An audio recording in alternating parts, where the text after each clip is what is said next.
Hi friends, welcome to Amrita IAS academy. నేను మీ economy Chandramouli sir. So మనం కేంద్ర బడ్జెట్ 2025-26 గురించి డిస్కస్ చేస్తున్నాం. సో ఇందులో భాగంగా గత వీడియోలో మనం భారతదేశ అభివృద్ధి కోసం 4 ఇంజన్స్ని ఈ బడ్జెట్లో భాగంగా గుర్తించారని మనం చెప్పుకోవడం జరిగింది. సో ఇందులో మొదటిది వ్యవసాయానికి సంబంధించినటువంటి అంశంగా మనం అక్కడ డిస్కస్ చేయడం జరిగింది. సో ఫస్ట్ గ్రోత్ ఇంజిన్ వచ్చేసి మనకి వ్యవసాయం, అలాగే అభివృద్ధి చెందడానికి సెకండ్ వచ్చేసి మనకి ఎంఎస్ఎంఈలుగా మనం చెప్పుకోవడం జరిగింది. సో మరి దీని తర్వాత మూడో అంశం ఏంటి సార్ అంటే పెట్టుబడులు, ఇన్వెస్ట్మెంట్కు సంబంధించినటువంటి అంశాలు. అలాగే నాలుగో అంశం ఏంటి సార్ అంటే ఎగుమతులు, ఎక్స్పోర్ట్స్ ఏవైతే ఉంటాయో ఈ ఎగుమతులు. మరి వీటి ఆధారంగా అభివృద్ధికి సంబంధించినటువంటి మొత్తం ఓవరాల్గా మనకు ఉన్నటువంటి 4 గ్రోత్ ఇంజిన్స్గా మనం వీటిని చెప్పుకోవాల్సి ఉంటుంది. మరి గత వీడియోలో మనం వ్యవసాయం అలాగే ఎంఎస్ఎంఈల గురించి చెప్పుకోవడం జరిగింది. సో ఈ వీడియోలో మనం పెట్టుబడులు అలాగే ఎగుమతులకు సంబంధించినటువంటి అంశాల గురించి తెలుసుకునేటటువంటి ప్రయత్నం చేద్దాం. సో మరి పెట్టుబడులు, ఇన్వెస్ట్మెంట్స్ ఏవైతే ఉంటాయో ఇందులో కూడా మళ్ళీ మనం ఏం చేసాం సార్ అంటే డిఫరెంట్ కేటగిరీస్ కింద డివైడ్ చేయడం జరిగింది. సో ఈ కేటగిరీలో భాగంగా మొదటి కేటగిరీ మనం తీసుకుంటే ప్రజలలో మరి పెట్టుబడి పెట్టడం అనే అంశాన్ని గమనించాల్సి ఉంటుంది. సో మనం డిస్కస్ చేస్తున్న అంశం ఏంటి, పెట్టుబడుల గురించి డిస్కస్ చేస్తున్నాం. సో ఈ పెట్టుబడుల్లో భాగంగా మొదటిది ప్రజలలో పెట్టుబడి, ప్రజలలో పెట్టుబడి పెట్టడం, ఇన్వెస్టింగ్ ఇన్ పీపుల్ అని మనం చెప్పుకోవడం జరుగుతుంది.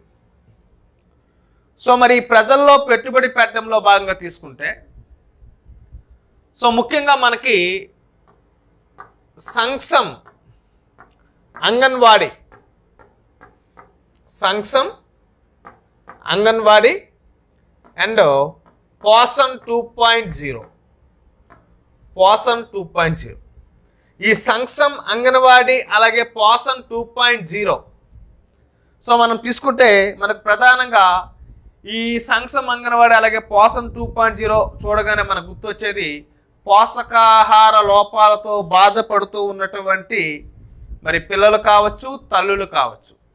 ఈ తల్లి పిల్లలకి ఆరోగ్యంగా ఉండడం కోసం, రక్తహీనత లాంటి సమస్యలు లేకుండా, మరి మందబారిపోతూ ఉన్నటువంటి పిల్లల్లో మరి పోషకాహార లోపాలు ఏవైతే ఉంటాయో అటువంటి లోపాలు లేకుండా వారికి పౌష్టిక ఆహారాన్ని అందించడం కోసం మరి ప్రభుత్వం ఈ సంక్షం, అంగన్వాడీ కార్యక్రమం అలాగే పోషన్ 2.0 ఏవైతే ఉంటాయో ఇటువంటి కార్యక్రమాలు చేస్తుంది. మరి ఈ బడ్జెట్లో భాగంగా ఈ సంక్షం, అంగన్వాడీ కార్యక్రమంకి అలాగే పోషన్ 2.0 కార్యక్రమం ఏవైతే ఉంటాయో వాటికి సంబంధించినటువంటి ఖర్చులు ఏవైతే ఉంటాయో ఆ ఖర్చులు నిబంధనలకు తగినట్టుగా పెంచాలి అని నిర్ణయం అయితే తీసుకోవడం జరిగింది. సో సంక్షం, అంగన్వాడీ కార్యక్రమానికి అలాగే పోషన్ 2.0 కార్యక్రమానికి సంబంధించినటువంటి ఖర్చులు ఏవైతే ఉంటాయో వాటిని నిబంధనలకు తగిన విధంగా పెంచాలి అని నిర్ణయం తీసుకోవడం జరిగిందనే అంశాన్ని గమనించాల్సి ఉంటుంది. మరి అలాగే ఈ ప్రజల్లో పెట్టుబడికి సంబంధించి మరొక అంశం ఏంటి సార్ అంటే మరి Atal tinkering labs, Atal tinkering labs మరి రాబోయేటటువంటి 5 సంవత్సరాల కాలాల్లో, రాబోయేటటువంటి 5 సంవత్సరాల కాలంలో ప్రభుత్వ పాఠశాలల్లో, ఎక్కడమ్మా ప్రభుత్వ పాఠశాలలు ఏవైతే ఉంటాయో ఈ పాఠశాలల్లో 50,000 అటల్ టింకరింగ్ ల్యాబ్స్ని ఏర్పాటు చేయనున్నారన్న అంశాన్ని గమనించాల్సి ఉంటుంది.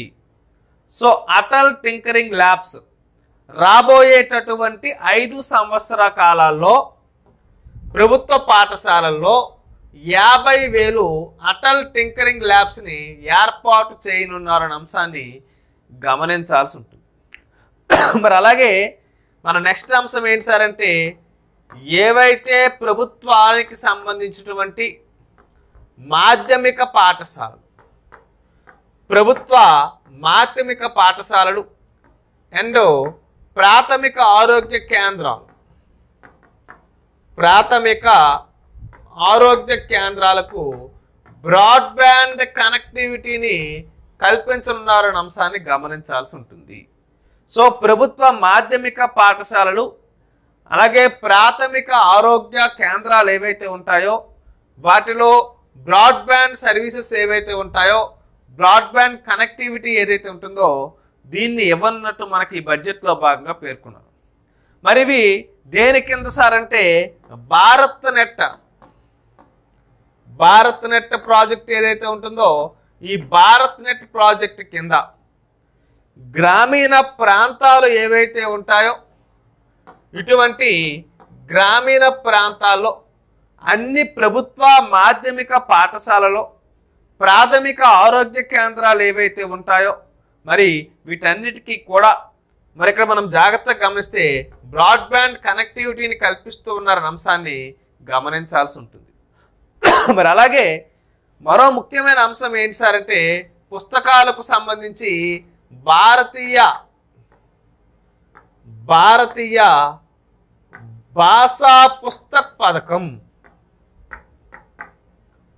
భారతీయ భాషా పుస్తక పథకం అనేటటువంటి పథకాన్ని కూడా తీసుకొని రానున్నారన్న అంశాన్ని గమనించాలి.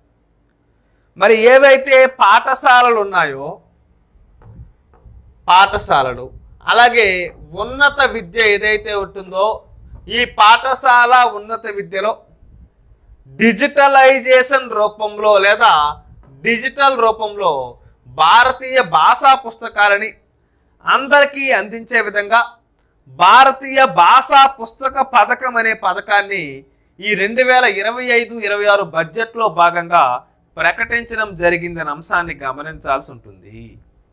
సో ఏంటమ్మా, భారతీయ భాషా పుస్తక పథకం పాఠశాలలకు సంబంధించి అలాగే ఉన్నత విద్య కోసం డిజిటల్ ఎడ్యుకేషన్ రూపంలో డిజిటల్ రూపంలో భారతీయ భాషా పుస్తకాలను అందించడానికి భారతీయ భాషా పుస్తక పథకం అనే పథకాన్ని 2025-26 బడ్జెట్లో భాగంగా ప్రకటించడం జరిగిందనే అంశాన్ని గమనించాల్సి ఉంటుంది. మరి ఇది అంతా దేనికోసం? ప్రజలలో పెట్టుబడి గురించి మనం చెప్పుకుంటున్నాం. పెట్టుబడుల్లో ప్రజలకు సంబంధించిన అంశాల్లో ఈ పెట్టుబడుల గురించి మనకు పేర్కోవడం జరిగింది. మరి అలాగే నెక్స్ట్ మనం తీసుకుంటే స్కిల్స్ డెవలప్ చేయడం కోసం, నైపుణ్యాలని కల్పించడం కోసం మనకి ఏర్పాటు చేసిన మరొక అంశం ఏంటి సార్ అంటే, నైపుణ్యాభివృద్ధి జాతీయ కేంద్రం.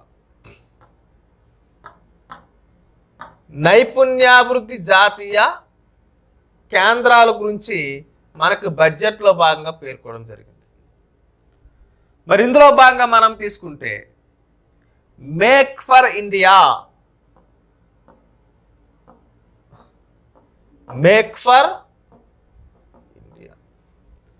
అలాగే మేక్ ఫర్ ది వరల్డ్.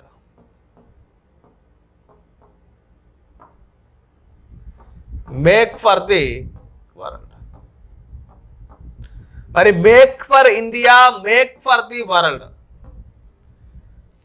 మరి ఇండియాకు సంబంధించి ప్రపంచానికి సంబంధించి వారి అవసరాలకు తగ్గట్టుగా తయారీ రంగంలో మనం ఏం చేయాలి? నైపుణ్యాలను కల్పించాలి.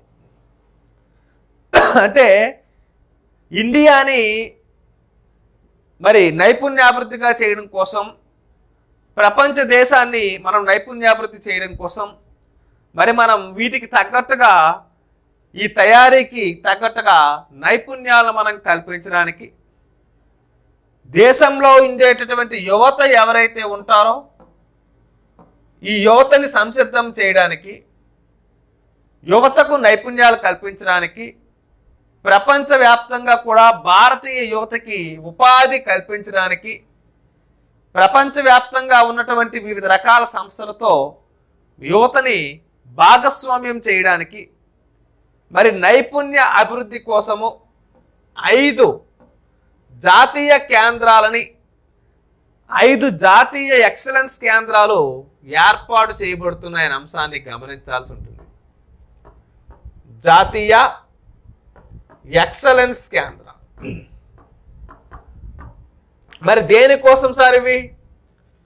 Make for India, make for the world కోసం భారతదేశంలో ఉండేటటువంటి యువతకి నైపుణ్యాలని కల్పించడం కోసం, ఈ నైపుణ్యాల ఆధారంగా దేశంలో అలాగే ప్రపంచంలో ఉన్నటువంటి ఇతర దేశాలలో ఉపాధి కల్పించడం కోసం జాతీయ ఎక్సలెన్స్ కేంద్రాలని ఏర్పాటు చేస్తున్నారు. ఎన్నిసార్ అంటే 5 కేంద్రాలు. దేనికోసం? యువతకి నైపుణ్యాభివృద్ధిని ఏర్పాటు చేయడానికి, నైపుణ్యాభివృద్ధి కోసం జాతీయ కేంద్రాలని 5 కేంద్రాలని ఏర్పాటు చేస్తూ ఉన్నారన్న అంశాన్ని గమనించాలి. మరి అలాగే మనందరికీ తెలుసు ఐఐటీలు. ఈ ఐఐటీలు ఏవైతే ఉంటాయో వీటి యొక్క సామర్థ్య విస్తరణ, ఐఐటీల యొక్క సామర్థ్య విస్తరణ. సో మనకి 2014 తర్వాత ప్రారంభించినటువంటి 5 ఐఐటీలు, 2014 తర్వాత ప్రారంభించినటువంటి 5 ఐఐటీల్లో 6500 మంది విద్యార్థులకు విద్యను అందించడానికి అదనపు మౌలిక సదుపాయాలు సృష్టించనున్నారన్న అంశాన్ని గమనించాల్సి ఉంటుంది. సో ఏంటమ్మా, 2014 తర్వాత ప్రారంభించినటువంటి 5 ఐఐటీల్లో 6500 మంది విద్యార్థులకు విద్యను అందించడానికి, అదనపు మౌలిక సదుపాయాలు కల్పించడానికి, మరి ఈ మౌలిక సదుపాయాలు సృష్టిస్తూ ఉన్నారన్న అంశాన్ని గమనించాల్సి ఉంటుంది. అలాగే మనం ఎడ్యుకేషన్లో కనుక తీసుకుంటే ఈ విద్య కోసము ఏఐ అత్యుత్తమ కేంద్రం, ఏఐ అత్యుత్తమ కేంద్రంగా మనకు పేర్కొన్నారు. మరి విద్య కోసం కృత్రిమ మేధస్సు, ఆర్టిఫిషియల్ ఇంటెలిజెన్స్ ఆధారంగా ఆర్టిఫిషియల్ ఇంటెలిజెన్స్ ఎక్సలెన్స్ సెంటర్ని 500 కోట్ల వ్యయంతో ఏర్పాటు చేస్తూ ఉన్నారన్న అంశాన్ని గమనించాల్సి ఉంటుంది. సో విద్యలో ఆర్టిఫిషియల్ ఇంటెలిజెన్స్ అందించడం కోసం కృత్రిమ మేధస్సు ఆధారంగా ఒక ఎక్సలెన్స్ సెంటర్ని 500 కోట్ల రూపాయలతో ఏర్పాటు చేయనున్నారన్న అంశాన్ని గమనించాల్సి ఉంటుంది. అలాగే ఇక్కడ ప్రజల్లో గనక మనం తీసుకునేటప్పుడు మరి వారిలో పెట్టుబడి గనక మరి తీసుకుంటే మరి మనకు వైద్య విద్య విస్తరణ కోసం, వైద్య విద్య విస్తరణ వచ్చే సంవత్సరంలో వైద్య కళాశాలలు ఏవైతే ఉంటాయో, ఆసుపత్రులు ఏవైతే ఉంటాయో వాటిలో 10,000 అదనపు సీట్లు జోడించబడతాయి అని పేర్కొన్నారు. ఎప్పుడు? రాబోయే సంవత్సరంలో. అలాగే రాబోయేటటువంటి 5 సంవత్సరాలలో 75,000 సీట్లు పెరుగుతాయి అని మనకు ఈ బడ్జెట్లో భాగంగా పేర్కోవడం జరిగింది. సో వైద్య విద్య కోసమో వైద్య విద్య విస్తరణ కోసం మనకు పేర్కోవడం జరిగింది. వచ్చే ఏడాది అంటే రాబోయే సంవత్సరంలో వైద్య కళాశాలలు అలాగే ఆసుపత్రులలో 10,000 అదనపు సీట్లు జోడింపు గురించి పేర్కొన్నారు. అలాగే రాబోయేటటువంటి 5 సంవత్సరాల కాలానికి 75,000 సీట్లు పెరుగుతాయని మనకి ఇందులో భాగంగా పేర్కోవడం జరిగింది. సో ఇది ఇందులో పేర్కొన్న ప్రధాన అంశాలు. మరి అలాగే నెక్స్ట్ మనం ఇందులో తీసుకుంటే మరి నెక్స్ట్ మనకు పేర్కొన్నటువంటి అంశాలు ఏంటి సార్ అంటే, అన్ని జిల్లా ఆసుపత్రులు ఏవైతే ఉంటాయో ఈ జిల్లా ఆసుపత్రిలో డే కేర్ కేంద్రాలు, డే కేరు క్యాన్సర్ కేంద్రాల గురించి పేర్కొన్నారు. జిల్లా ఆసుపత్రిలో డే కేర్ క్యాన్సర్ కేంద్రాల గురించి పేర్కొన్నారు. ఇవేంటి సార్ అంటే రాబోయేటటువంటి 3 సంవత్సరాలలో అన్ని జిల్లా కేంద్రాల్లో డే కేర్ క్యాన్సర్ సెంటర్స్ని, అలాగే 2025-26లో 200 సెంటర్స్ని ఈ డే కేర్ క్యాన్సర్ సెంటర్స్ ఏవైతే ఉంటాయో వాటిని ఏర్పాటు చేయనుందనే అంశాన్ని గమనించాల్సి ఉంటుంది. అలాగే జీవనోపాధి, మరి జీవనోపాధి ఏ జీవనోపాధి అంటే పట్టణ జీవనోపాధి బలోపేతం చేయడం. మరి పట్టణంలో ఉండేటటువంటి కార్మికులకు సామాజిక ఆర్థిక అభ్యున్నతి కోసం, మరి పట్టణంలో ఉండేటటువంటి ఎవరైతే కార్మికులు ఉంటారో వారి యొక్క ఆదాయాలు ఏవైతే ఉంటాయో ఈ ఆదాయాలు మెరుగుపరచడం కోసం మరి వారికి స్థిరమైనటువంటి జీవనోపాధి ప్రకటించడానికి ఒక పథకాన్ని తీసుకొస్తున్నారన్న అంశాన్ని గమనించాల్సి ఉంటుంది.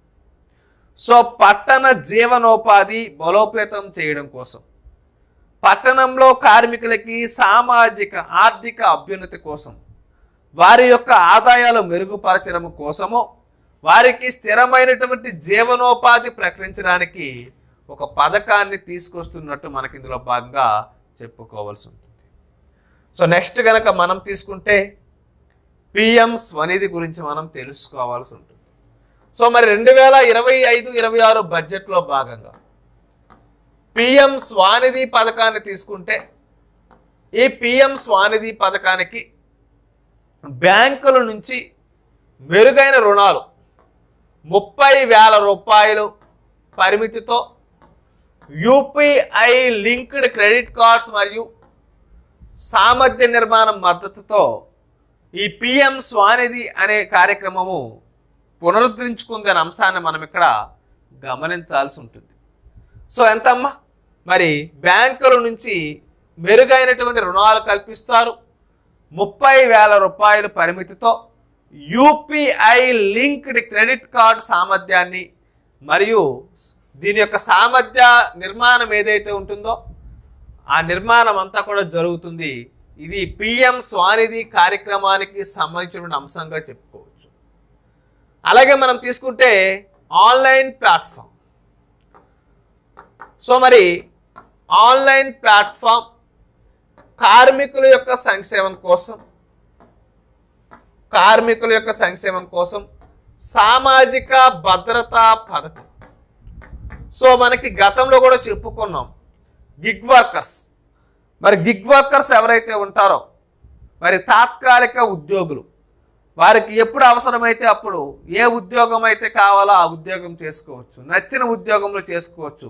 పార్ట్ టైంలో మరి ఒక పూట ఒక సంస్థలో పనిచేస్తే మరొక పూట ఇంకొక సంస్థలో పని చేసుకోవచ్చు.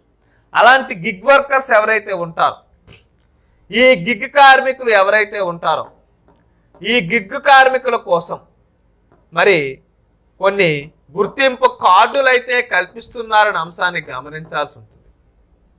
మరి వీరు ఈ శ్రమ్ పోర్టల్ ఏంటమ్మా, ఈ శ్రమ్ పోర్టల్లో రిజిస్టర్ అయి పిఎం జన్ ఆరోగ్య యోజన కింద ఆరోగ్య సంరక్షణ కోసం ప్రభుత్వం ఏర్పాటు చేస్తుంది. సో దీని ఆధారంగా సామాజిక భద్రతా పథకానికి మరి ప్రయత్నాలు జరుగుతూ ఉన్నాయనే అంశాన్ని గమనించాల్సి ఉంటుంది. సో ఇది ప్రజలకు సంబంధించినటువంటి ప్రజలలో పెట్టుబడి అనే అంశాన్ని గమనించాల్సి ఉంటుంది. మరి దీని తర్వాత నెక్స్ట్ మనకు తీసుకుంటే పెట్టుబడి అనేది ఎక్కడ పెట్టాలి సార్ అంటే ఆర్థిక వ్యవస్థలో పెట్టుబడి గురించి మనకు బడ్జెట్లో భాగంగా పేర్కోవడం జరిగింది. సో ఎక్కడమ్మా, ఆర్థిక వ్యవస్థలో పెట్టుబడి. సో మరి ఆర్థిక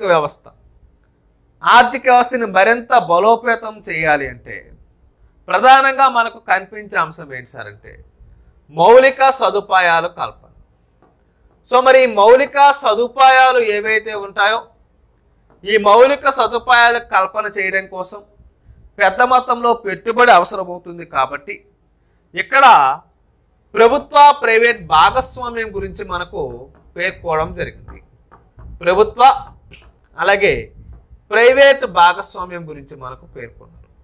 సో మౌలిక సదుపాయాలు కల్పించడానికి పీపీపీ మోడల్, ఈ పీపీపీ మోడల్లో మరి 3 సంవత్సరాల్లో మరి ప్రాజెక్టులకు అలాగే పైప్ లైన్ రూపొందించి రాష్ట్రాలు కూడా దీన్ని ప్రోత్సహిస్తాయి. సో మౌలిక సదుపాయాల కల్పన అనేది జరుగుతూ ఉందనే అంశాన్ని గమనించాల్సి ఉంటుంది. ఈ మౌలిక సదుపాయాలకి రాష్ట్రాల యొక్క మద్దతు కూడా ఉంటుందనే అంశాన్ని గమనించాల్సి ఉంటుంది. మరి రాష్ట్రాలకు మూలధన వ్యయాన్ని కల్పించడం కోసం, రాష్ట్రాలకి మూలధన వ్యయం కల్పించడం కోసం, సంస్కరణలకు ప్రోత్సాహం కల్పించడం కోసం 50 సంవత్సరాల పాటు వడ్డీ రహిత రుణాలు అయితే ఇస్తూ ఉన్నారు. దీనికోసము 1.5 లక్షల కోట్లు వ్యయమైతే ప్రతిపాదించడం జరిగింది అనే అంశాన్ని గమనించాల్సి ఉంటుంది. మరి అలాగే నెక్స్ట్ మనం తీసుకుంటే ఆస్తి మానిటైజేషన్ ప్లాన్. సో మరి ఆస్తి మానిటైజేషన్ ప్లాన్ గురించి మనకు పేర్కోవడం జరిగింది. సో ఆస్తి మానిటైజేషన్ ప్లాన్ 2025-30 గురించి మనకు పేర్కొన్నాం.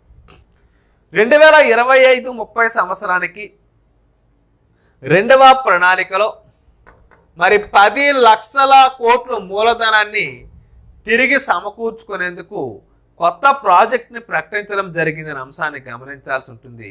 సో ఆస్తి మానిటైజేషన్ ప్లాన్ 2025-30 సంవత్సరానికి 2వ ప్రణాళికలో 10 లక్షల కోట్ల మూలధనాన్ని తిరిగి సమకూర్చుకునేటటువంటి మరి ఒక కొత్త ప్రాజెక్టు ప్రకటించడం జరిగిందనే అంశాన్ని గమనించాల్సి ఉంటుంది. మరి నెక్స్ట్ మనం తీసుకుంటే మనకు ప్రధానంగా పేర్కొన్న అంశం ఏంటి సార్ అంటే జల్ జీవన్ మిషన్ గురించి మనకు పేర్కోవడం జరిగింది. ఏంటమ్మా? జల్ జీవన్ మిషన్.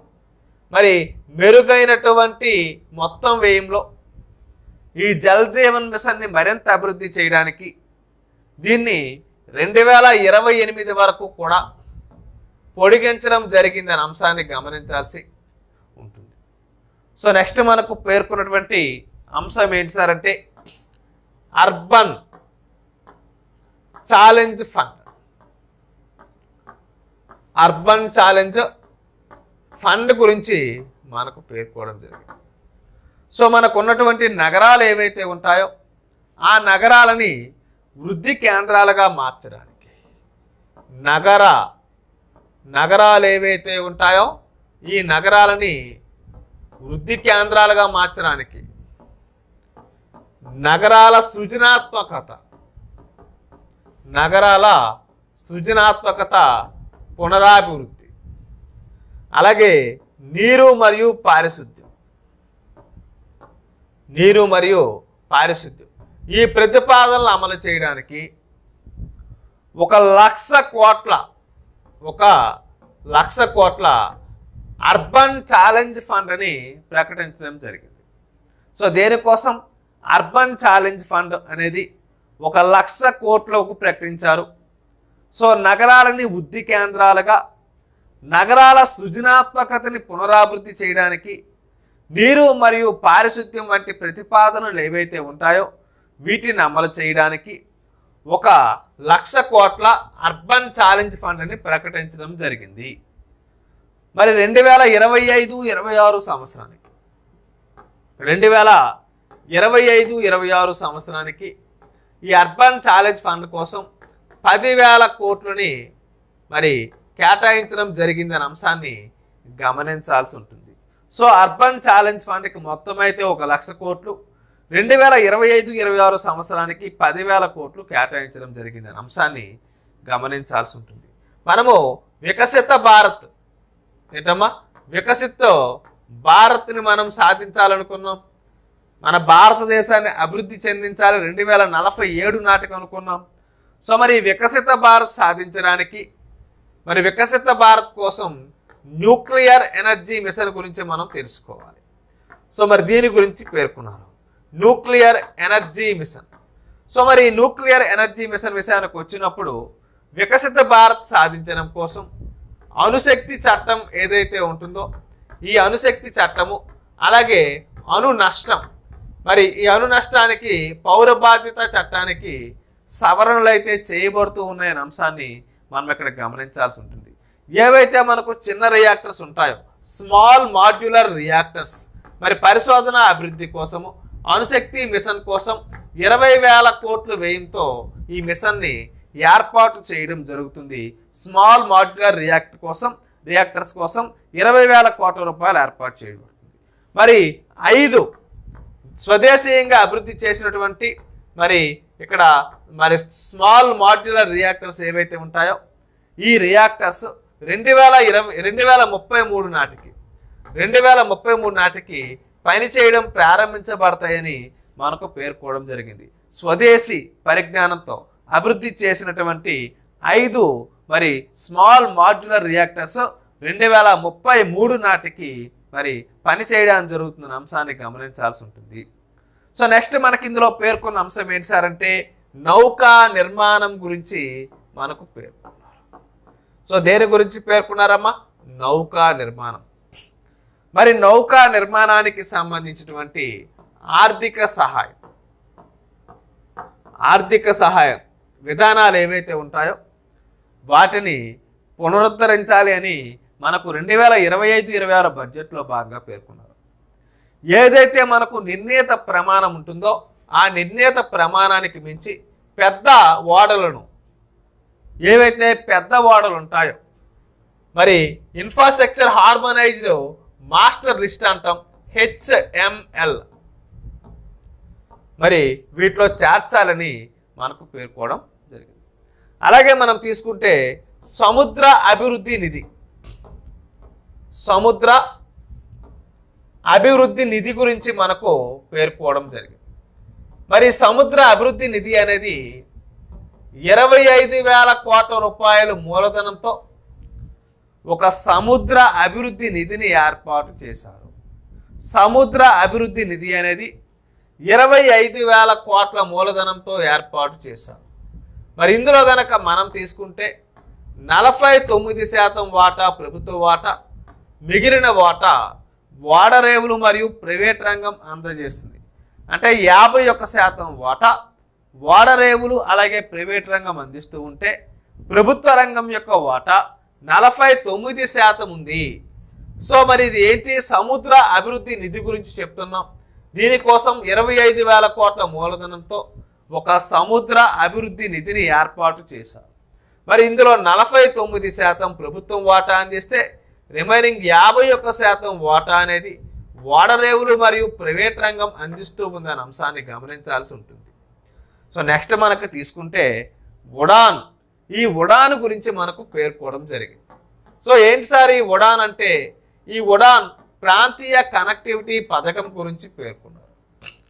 సో ప్రాంతీయ కనెక్టివిటీ పథకం. సో మరి ఉడాన్ పథకంలో భాగంగా గమ్యస్థానాలు కొత్తగా మనకి ఎన్ని గమ్యస్థానాలు గుర్తించారు సార్ అంటే 120 కొత్త గమ్యస్థానాల్లో కనెక్టివిటీని మెరుగుపరచడానికి రాబోయేటటువంటి 10 సంవత్సర కాలంలో మరి 4 కోట్ల మంది ప్రయాణికులను తీసుకెళ్లడానికి ఉడాన్ పథకం ఏదైతే ఉంటుందో దీన్ని ప్రకటించడం జరిగిందనే అంశాన్ని గమనించాల్సి ఉంటుంది. ఏవైతే మనకి కొండ ప్రాంతాలు ఉన్నాయో, ఆకాంక్షాత్మక ప్రాంతాలు ఏవైతే ఉన్నాయో, ఈశాన్య జిల్లాలు ఏవైతే ఉన్నాయో మరి ఇటువంటి వాటిలో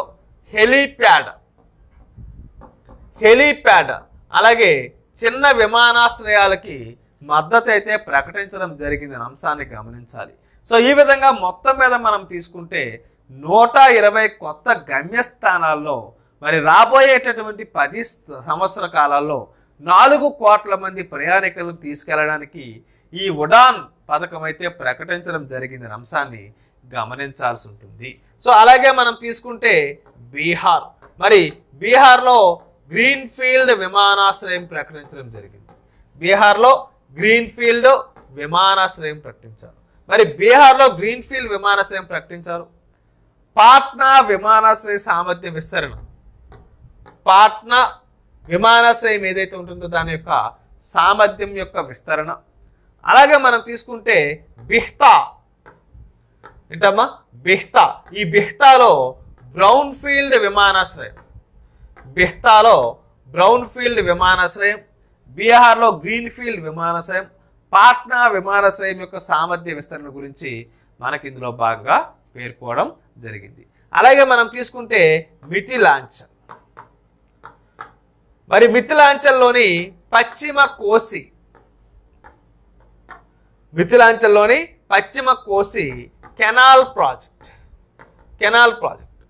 బీహార్, మరి బీహార్లోని పశ్చిమ కోసి కాలువ, బీహార్లోని పశ్చిమ కోసి కాలువ ఈఆర్ఎం ప్రాజెక్టుకు ఆర్థిక సహాయం గురించి మనకి ఇందులో భాగంగా పేర్కోవడం జరిగింది. సో అలాగే మనం తీసుకుంటే మైనింగ్ రంగం, మరి మైనింగ్ రంగం సంస్కరణల గురించి మనకి ఇందులో భాగంగా పేర్కొన్నారు. మరి ఇందులో భాగంగా కనుక మనం తీసుకుంటే టైలింగ్స్ నుంచి కీలకమైనటువంటి ఖనిజాలు, టైలింగ్స్ నుంచి కీలకమైనటువంటి ఖనిజాలను తిరిగి పొందడానికి ఒక విధానాన్ని తీసుకుని వస్తున్నారన్న అంశాన్ని గమనించాల్సి ఉంటుంది. సో దీని తర్వాత మనం తీసుకుంటే స్వామినిధి 2, స్వామినిధి 2. ఈ స్వామినిధి 2 ద్వారా మరొక 1,00,000 నివాసాలు, 1,00,000 నివాస యూనిట్లు త్వరగా పూర్తి చేయడం కోసం 15,000 కోట్ల రూపాయలతో, 15,000 కోట్ల రూపాయలతో ఒక నిధి ఏర్పాటు చేయనట్టు ప్రకటించడం జరిగింది. సో స్వామినిధి 2 కింద 15,000 కోట్ల నిధి. దీనికి ప్రభుత్వాలు, అలాగే బ్యాంకులు, అలాగే ప్రైవేట్ పెట్టుబడిదారుల యొక్క సహకారం అందిస్తుంది అనే అంశాన్ని గమనించాల్సి ఉంటుంది. అలాగే నెక్స్ట్ మనం తీసుకుంటే ఉపాధి ఆధారిత వృద్ధికి మరి పర్యాటకం గురించి పేర్కోవడం జరిగింది. మరి దేశంలో ఉండేటటువంటి టాప్ 50 పర్యాటక ప్రదేశాలను రాష్ట్రాల భాగస్వామ్యంతో ఛాలెంజ్ మోడ్ ద్వారా మరి అభివృద్ధి చేస్తూ ఉన్నారు. మరి ఉపాధి ఆధార వృద్ధికి పర్యాటక రంగాన్ని ఉపాధి కల్పించడానికి వృద్ధి చేయనున్నారు. దేశంలో ఉండేటటువంటి టాప్ 50 ప్రదేశాల, పర్యాటక ప్రదేశాలు ఏవైతే ఉంటాయో వాటి రాష్ట్రాల యొక్క భాగస్వామ్యంతో ఛాలెంజ్ మోడ్లో వీటిని అభివృద్ధి చేస్తూ ఉన్నారన్న అంశాన్ని గమనించాల్సి ఉంటుంది. సో అది రెండో పెట్టుబడి. ఇక మూడో పెట్టుబడి ఏంటి సార్ అంటే ఆవిష్కరణలకు సంబంధించి పెట్టుబడులు పెట్టడం. మరి ఆవిష్కరణలు అనగానే మనకు ప్రధానంగా గుర్తొచ్చేది ఏంటి సార్ అంటే పరిశోధనలు. సో మరి పరిశోధన, అలాగే అభివృద్ధి, అలాగే ఆవిష్కరణ. పరిశోధన, అభివృద్ధి, ఆవిష్కరణ. సో మనకి గత జూలై బడ్జెట్లో కనుక పరిశీలించినట్లయితే మరి ఈ జూలై బడ్జెట్లో ప్రైవేట్ రంగ ఆధారిత పరిశోధన, అభివృద్ధి మరియు ఆవిష్కరణ చేయడానికి, ఆ చొరవను చేయడానికి మరి మనకు 20,000 కోట్లు కేటాయించబడతాయనే అంశాన్ని గమనించాల్సి ఉంటుంది. మరి ఇది ఎప్పుడు గతంలో మనకు ప్రకటించారు. ఈ జూలై బడ్జెట్లో భాగంగా ప్రైవేట్ రంగంలో పరిశోధన, అభివృద్ధి, ఆవిష్కరణకు సంబంధించి తీసుకుంటే ఈసారి దీనికి 20,000 కోట్లు కేటాయించబడతాయనే అంశాన్ని గమనించాల్సి ఉంటుంది. సో తర్వాత మనం నెక్స్ట్ పేర్కొన్న అంశం ఏంటి సార్ అంటే డీప్ టెక్. మరి deep tech fund of funds, deep tech fund of funds గురించి మనకు పేర్కొన్నారు. మన భవిష్యత్ తరం, రాబోయే తరం ఏదైతే ఉంటుందో ఆ రాబోయే తరం వారి కోసం deep tech fund of funds ఏవైతే ఉంటాయో మరి ఆ ఫండ్స్ని అన్వేషించాలని మనకు పేర్కొనడం జరిగింది. అలాగే PM research fellowship, PM research fellowship మరి మెరుగ్గా మనకు ఆర్థిక సహాయాన్ని అందిస్తూ ఐఐటీలు అలాగే ఐఐఎస్సిల్లో సాంకేతిక పరిశోధన కోసం 10,000 ఫెలోషిప్ల గురించి మనకు ఇందులో భాగంగా పేర్కోవడం జరిగింది. సో ఇది 10,000 ఫెలోషిప్లు. దేనికోసం సార్ అంటే పిఎం రీసెర్చ్ ఫెలోషిప్గా మనం ఇందులో భాగంగా చెప్పుకోవాల్సి ఉంటుంది. సో నెక్స్ట్ మనం తీసుకుంటే పంటలు. మరి పంటల్లో జర్మ్ ప్లాజం కోసం జీన్ బ్యాంక్ గురించి మనకి ఇందులో భాగంగా పేర్కోవడం జరిగింది. సో మరి మన భవిష్యత్తులో కనుక మనం తీసుకుంటే ఆహారానికి సంబంధించి పోషక భద్రత. మరి ఆహారం పోషక భద్రత కోసం 10 లక్షలు జర్మ్ ప్లాజం లైన్తో 2వ జీన్ బ్యాంక్ని ఏర్పాటు చేయబడుతుంది అనే అంశాన్ని గమనించాల్సి ఉంటుంది. సో నెక్స్ట్ మనకు పేర్కొన్న అంశం ఏంటి సార్ అంటే ఇందులో భాగంగా నేషనల్ జియోస్పేషియల్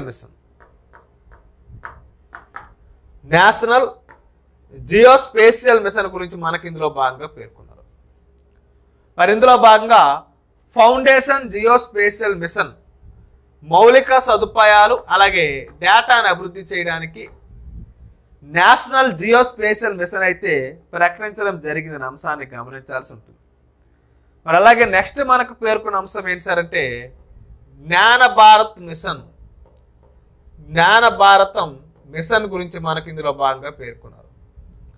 సో ఏవైతే విద్యా సంస్థలు ఉంటాయో, మ్యూజియంస్ ఏవైతే ఉంటాయో, ఏంటబ్బా విద్యా సంస్థలు, మ్యూజియంస్, గ్రంథాలయాలు, ప్రైవేట్ క్లస్టర్స్ ఏవైతే ఉంటాయో వీటితో కలుపుకొని ఇక్కడ ఇందులో మాన్యుస్క్రిప్ట్ వారసత్వం, సర్వే, డాక్యుమెంటేషన్స్ మరి ఇటువంటివన్నిటిని కూడా పరిశోధించడానికి ఇక్కడ మనం జ్ఞాన భారతం మిషన్ అనేటటువంటి మిషన్ని ప్రకటించారు. ఈ జ్ఞాన భారతం మిషన్ ద్వారా మరి 1 కోటి కంటే ఎక్కువ మాన్యుస్క్రిప్ట్లు ఏవైతే ఉంటాయో అవి కవర్ చేయబడతాయి అని మనకి ఇందులో భాగంగా పేర్కోవడం జరిగింది. సో ఇవన్నీ ఏంటి సార్ అంటే ఆవిష్కరణలకు సంబంధించి పెట్టుబడులు పెట్టడం గురించి మనకి ఇందులో భాగంగా పేర్కోవడం జరిగింది. సో ఇది ఓవరాల్గా మనకి ఏంటి సార్ అంటే థర్డ్ గ్రోత్ ఇంజిన్ అంటే అభివృద్ధి చేయడానికి ఇంజిన్గా మనకు పేర్కొన్నారు. ఇక 4th ఇంజిన్గా మనకేంటి ఎగుమతులు, ఎక్స్పోర్ట్స్ ఏవైతే ఉంటాయో ఈ ఎక్స్పోర్ట్స్ గురించి మనకి ఇందులో భాగంగా పేర్కోవడం జరిగింది. సో మరి ఫస్ట్ మనకి ఎగుమతులు ప్రోత్సహించాలి. మరి ఎగుమతులు ప్రోత్సహించాలి అంటే ఫస్ట్ మనకి వాణిజ్యం అనేది కావాలి. మరి వాణిజ్యం ఉంటేనే ఎగుమతులు మనకు సజావుగా జరుగుతూ ఉంటాయి. మరి వాణిజ్యం అలాగే మనకున్నటువంటి ఎంఎస్ఎంఈలు ఏవైతే ఉంటాయో ఈ ఎంఎస్ఎంఈలకు సంబంధించి ఈ ఎంఎస్ఎంఈల యొక్క ఆర్థిక మంత్రిత్వ శాఖ, వాణిజ్యం ఎంఎస్ఎంఈలకు సంబంధించిన ఆర్థిక శాఖలు ఏవైతే ఉంటాయో అవి సంయుక్తంగా నడిపించేటటువంటి రంగాల వారీగా మంత్రిత్వ శాఖలతో కలుపుకొని ఎగుమతి ప్రోత్సాహక మిషన్ని మరి ఏర్పాటు చేస్తూ ఉన్నారన్న అంశాన్ని గమనించాల్సి ఉంటుంది. మరి అలాగే నెక్స్ట్ మనకు పేర్కొన్న అంశం ఏంటి సార్ అంటే భారత్ ట్రేడ్ నెట్ గురించి పేర్కోవడం జరిగింది. సో ఏంటమ్మా భారత ట్రేడ్ నెట్ గురించి మనకు పేర్కొన్నారు. మరి ఈ భారత్ ట్రేడ్ నెట్ అంతర్జాతీయ వాణిజ్యం, ఈ అంతర్జాతీయ వాణిజ్యం కోసం భారత ట్రేడ్ నెట్ వాణిజ్య డాక్యుమెంటేషన్ అలాగే ఫైనాన్స్ పరిష్కారాల కోసం ఏకీకృత వేదిక ఏదైతే ఉంటుందో ఆ ఏకీకృత వేదికను ఏర్పాటు చేస్తున్నట్టు మనకి ఇందులో భాగంగా పేర్కోవడం జరిగింది. అలాగే మనకి జీసీసీ కోసము జాతీయ ముసాయిదా గురించి మనకు పేర్కొన్నారు. మరి అభివృద్ధి చెందుతూ ఉన్నటువంటి టైర్ 2 నగరాలు ఏవైతే ఉంటాయో ఈ టైర్ 2 నగరాల్లో గ్లోబల్ సామర్థ్య కేంద్రాలు ప్రోత్సహించడానికి మరి రాష్ట్రాలకి మార్గదర్శకంగా ఒక జాతీయ చట్టాన్ని రూపొందిస్తున్నారు. అలాగే ఇంధన సంస్కరణలు, ఆర్థిక రంగ సంస్కరణలు అభివృద్ధి గురించి మనకు పేర్కోవడం జరిగింది. సో మనకి బీమా రంగం ఏదైతే ఉంటుందో ఈ బీమా రంగంలో ఎఫ్డిఐ గురించి పేర్కొన్నారు. భారతదేశం యొక్క మొత్తం ప్రీమియం పెట్టుబడి పెట్టే కంపెనీలకు, భారతదేశంలో మొత్తం ప్రీమియం పెట్టుబడి పెట్టే కంపెనీలకు బీమా రంగంలో ఉండేటటువంటి ఎఫ్డిఐ పరిమితి 74 నుంచి 100% పెంచాలనుకున్నాం. అంటే బీమా రంగంలో ఎఫ్డిఐని 100% పెంచనున్నట్టు మనకి ఇందులో భాగంగా చెప్పడం జరిగింది. సో అలాగే మనం తీసుకుంటే NABFID ఏదైతే ఉంటుందో దీని ద్వారా క్రెడిట్ మెరుగుదల సామర్థ్యం గురించి మనకి ఇందులో భాగంగా పేర్కొన్నారు. ఏవైతే మౌలిక సదుపాయాలు ఉన్నాయో వాటి కోసం కార్పొరేట్ బాండ్ల కోసం పాక్షిక క్రెడిట్ ఎన్హాన్స్మెంట్ ఫెసిలిటీని ఏర్పాటు చేయనున్నట్టు మనకి ఇందులో భాగంగా పేర్కొన్నారు. సో NABFID అనేది కనుక మనం తీసుకుంటే పాక్షికంగా క్రెడిట్ ఎన్హాన్స్మెంట్ ఫెసిలిటీని ఏర్పాటు చేస్తూ ఉన్నట్టు మనకి ఇందులో భాగంగా తెలుస్తుంది. దేనికోసం సార్ అంటే ఇక్కడ మనకి మౌలిక సదుపాయాల కోసము క్రెడిట్ కార్పొరేట్ బాండ్ల కోసము దీన్ని ఏర్పాటు చేస్తూ ఉన్నట్టు మనకి ఇందులో భాగంగా చెప్పుకోవచ్చు అనే అంశాన్ని గమనించాల్సి ఉంటుంది. ఇది NABF గురించి మనకి ఇందులో భాగంగా చెప్పుకోవచ్చు. సో నెక్స్ట్ కనుక మనం తీసుకుంటే గ్రామీణ క్రెడిట్ స్కోర్ గురించి మనకి ఇందులో భాగంగా పేర్కోవడం జరిగింది. మరి గ్రామీణ ప్రాంతాల్లో కనుక మనం తీసుకుంటే స్వయం సహాయక గ్రూప్స్ ఉంటాయి, సెల్ఫ్ హెల్ప్ గ్రూప్స్ ఉంటాయి. మరి సెల్ఫ్ హెల్ప్ గ్రూప్స్ ఏవైతే ఉంటాయో ఇవి స్వయం సహాయక బృందాల ద్వారా మరి ప్రజలకి రుణాలు కల్పించడం ద్వారా ప్రభుత్వ రంగంలో మరి ఈ బ్యాంకుల ద్వారా ఈ రుణాలు కల్పిస్తూ ఉంటూ గ్రామీణ క్రెడిట్ స్కోర్ని అభివృద్ధి చేయడం జరుగుతుంది. వారిలో అప్పు తీసుకునే నిష్పత్తి, అప్పు చెల్లించేటటువంటి నిష్పత్తి మరి పెంచున్నట్టు మనకి ఇందులో భాగంగా చెప్పడం జరిగింది. అలాగే నెక్స్ట్ కనుక మనం తీసుకుంటే పెన్షన్ రంగం గురించి మనకు పేర్కొన్నారు.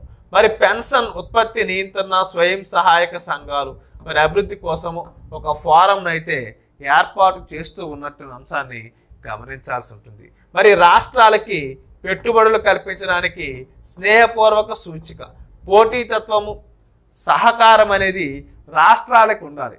మరి ఈ స్ఫూర్తిని పెంపొందించడానికి 2025వ సంవత్సరంలో స్నేహపూర్వక సూచిని ప్రకటిస్తూ ఉన్నట్టు మనకి ఇందులో భాగంగా ప్రకటించడం జరిగింది అనే అంశాన్ని గమనించాల్సి ఉంటుంది. అలాగే మనకి నెక్స్ట్ కనుక తీసుకుంటే జన్ విశ్వాస్ బిల్లు 2.0 గురించి పేర్కొన్నారు. మరి జన్ విశ్వాస్ బిల్ 2.0 వివిధ చట్టాల్లో ఉన్నటువంటి 100 కంటే ఎక్కువ నిబంధనల్ని నేరరహితం చేయడానికి జన్ విశ్వాస్ బిల్ 2.0 అని తీసుకొని రావడం జరిగిందనే అంశాన్ని గమనించాల్సి ఉంటుంది. సో ఇది ఓవరాల్గా మనకి ఏంటి సార్ అంటే సో ఈ అభివృద్ధి చెందడానికి గ్రోత్ ఇంజన్స్గా వ్యవసాయము, MSMEలు, పెట్టుబడులు, ఎగుమతుల గురించి మనకి ఇందులో భాగంగా పేర్కోవడం జరిగింది. సో మరి వీటికి సంబంధించి డీటెయిల్డ్ ఎక్స్ప్లెనేషన్ అనేది మనం పూర్తి వీడియోలో తెలుసుకునే ప్రయత్నం చేద్దాం. ఇదేంటంటే జస్ట్ మనకి హైలైట్ పాయింట్స్గా మనకు వీటిని పేర్కొన్నారు. సో పూర్తి అంశాల భాగంగా ఇక్కడ మనం పేర్కొన్నటువంటి ఏ అయితే పథకాలు ఉన్నాయో ఆ పథకాలకు సంబంధించినటువంటి డీటెయిల్ ఇన్ఫర్మేషన్ ఏదైతే ఉంటుందో ఆ వీడియోలో మనం తెలుసుకునే ప్రయత్నం చేద్దాం. ఇదంతా కూడా మనకు పార్ట్ ఏ కింద పేర్కొన్నారు. నెక్స్ట్ మనకి పార్ట్ బి కింద కనుక తీసుకున్నట్లయితే అందులో మనకి పన్నుల వ్యవస్థకు సంబంధించి దానిలో మార్పులు చేర్పులకు సంబంధించిన అంశాలు ఏవైతే ఉంటాయో అవన్నీ పేర్కోవడం జరిగింది. మరి వాటన్నిటిని కూడా మనం నెక్స్ట్ వీడియోలో తెలుసుకునే ప్రయత్నం చేద్దాం. ఓకేనా? సో ఈ వీడియో కనుక మీకు నచ్చినట్లయితే లైక్ చేయండి, అలాగే షేర్ చేయండి. ఏమైనా డౌట్స్ ఉంటే కింద కామెంట్ బాక్స్లో కామెంట్ అయితే చేయండి. నెక్స్ట్ వీడియోలో మళ్ళీ కలుద్దాం. Thank you.